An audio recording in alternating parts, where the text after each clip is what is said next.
నేను అవి గురించి మాట్లాడను. ఈ పాటల గురించి మీ మాట్లాడాలా, అది నేను వినాలా? బాలకృష్ణ గారు ఆమోదం అనేది ఇంకా నేను చెప్పలేదు మీకు. దానికి ముందు జరిగినది ఇంకా చాలా ఉంది.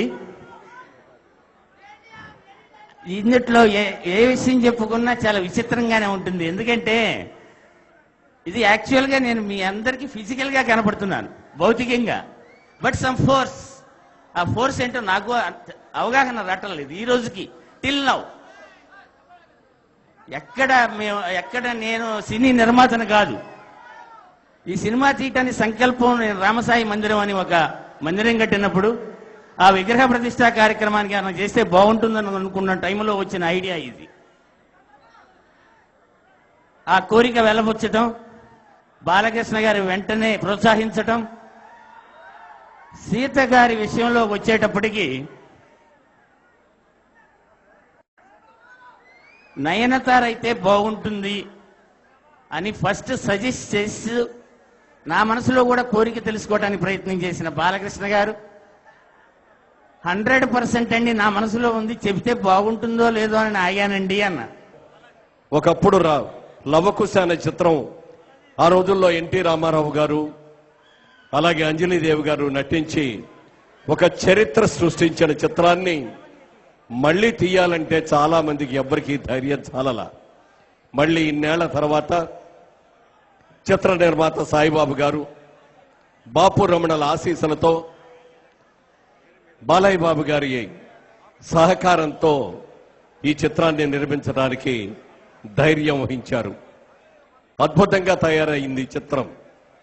చాలా బాపు రమణలు ఏ కార్యక్రమాన్ని చేసినా ఎంత నియమ నిష్టలతో దీన్ని చేస్తారనేది మీకు అందరికీ తెలుసు. గతంలో అనేక పర్యాయాలు నిరూపించబడింది కూడా.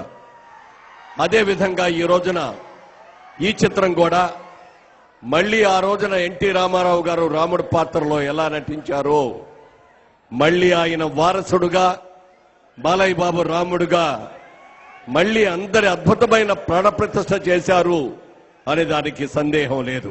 ఈ యొక్క చిత్రానికి సరైన డైరెక్టరు బాపు గారే. కానీ దీంట్లో ఈ యొక్క ఫంక్షన్లో ఇప్పుడు ఒక పెద్ద లోటు మా రమణ గారు లేకపోవడం. వారికి సభాముఖంగా నా శ్రద్ధాంజలి ఘటిస్తూ ఆయన ఆత్మ శాంతించాలని మనస్ఫూర్తిగా కోరుకుంటూ, ఆయన ఆత్మ ఇక్కడ చుట్టుపక్కల పరిభ్రమిస్తూనే ఉంటుంది. ఈ సినిమా విజయవంతం కోసం ప్రత్యక్షంగా ఆయన ఎలా మాకు ఈ సంభాషణలు రచించారో పరోక్షంగా పరిభ్రమిస్తూ ఈ యొక్క చిత్ర విజయాల్లో ఆయన కూడా పాలు పంచుకుంటూనే ఉంటారు అని ఈ సభాముఖంగా మీ అందరికీ మనవి చేసుకుంటున్నాను. అలాగే అష్టదిగ్గజాలన్నాను. ఒక విజయనగర సామ్రాజ్య శ్రీకృష్ణదేవరాయలి ఒక సభలో అలా మా చిత్రానికి అష్టదిగ్గజాలు ఉన్నారు. అక్కడే నాగేశ్వరరావుతో మొదలు బాపు గారు, రమణ గారు, అలాగే నయనతార గారు, కెమెరామెన్ రాజు గారు మాకు, అలాగే ఇళయ రాజా గారు, శ్రీకాంత్ గారు. ఇంకా ఊహించుకోండి, ఇలా ఉన్న సినిమా ఎలా ఉంటుందో, ఎలాంటి రూపం దాల్చుకుంటో మీరు అంతా ఊహించుకోవచ్చు. అలాగే సీనియర్ ఆర్టిస్ట్ బాలయ్య గారు ఉన్నారు, మురళీమోహన్ గారు ఉన్నారు, అందరు ఉన్నారు ఈ చిత్రంలో.